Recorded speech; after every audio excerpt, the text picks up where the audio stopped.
all love to take a stroll down Decatur Street and listen to the beautiful sound of jazz blaring soothingly in the street. But let's take a moment to discuss the city's future and current struggles. One of the big challenges for all arts organizations in New Orleans was that there was a gigantic boom of arts organizations, especially after Hurricane Katrina. Because we saw a lot of the decrease of arts funding and arts education programs being cut from schools in New Orleans at the same time when schools were being completely reorganized into the charter system. And so with this influx of arts organizations, it became a challenge not just for us, but across the whole city for arts organizations to really get funding and also to get recognition for what they were doing.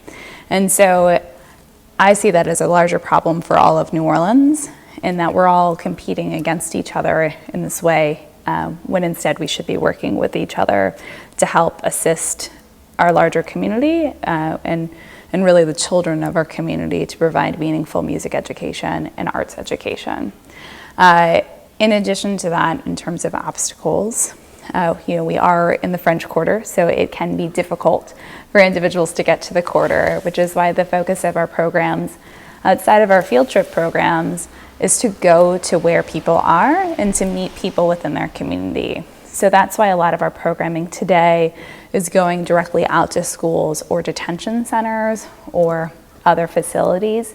So that way we can meet people where they are and they don't have to face the burden of transportation issues, which can be an obstacle for many. New Orleans is a city full of art and music. Its history is bursting with great musicians who helped create what the city is most known for. New Orleans as a whole struggles with lack of funding for schools. The funding is low.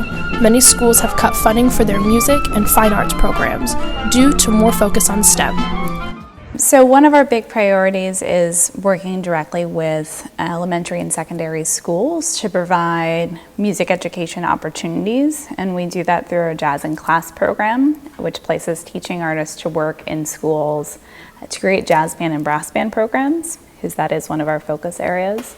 It's a much larger citywide and statewide issue in terms of recognizing that music education is a core art subject and needs to be provided to all students. But it goes beyond Preservation Hall and goes much more to a city and statewide level of recognizing that music is a crucial part for all children to be involved in. The foundation recently just gave away 4 sousaphones through our Sousaphone program, which provides young students here in Orleans and Jefferson Parish with sousaphones and upright basses, and these are to be used basically as they grow within their programs, because we recognize that students in New Orleans do not have access to quality instruments, and with so many music programs being cut, we wanted to make sure that we could support young musicians who are seeking to transition into a career in music and provide them with those tools. Although STEM curriculums are beneficial, we are lacking focus on cultural education. High schools with orchestra programs, bands, and theater programs have all shut down their fine arts departments due to lack of funding from the state.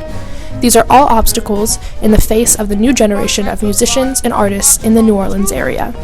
Preservation Hall works on providing the necessary assistance and guidance to children that are trying to pursue a career in music. The Hall is fighting some of the major problems that students living in New Orleans face.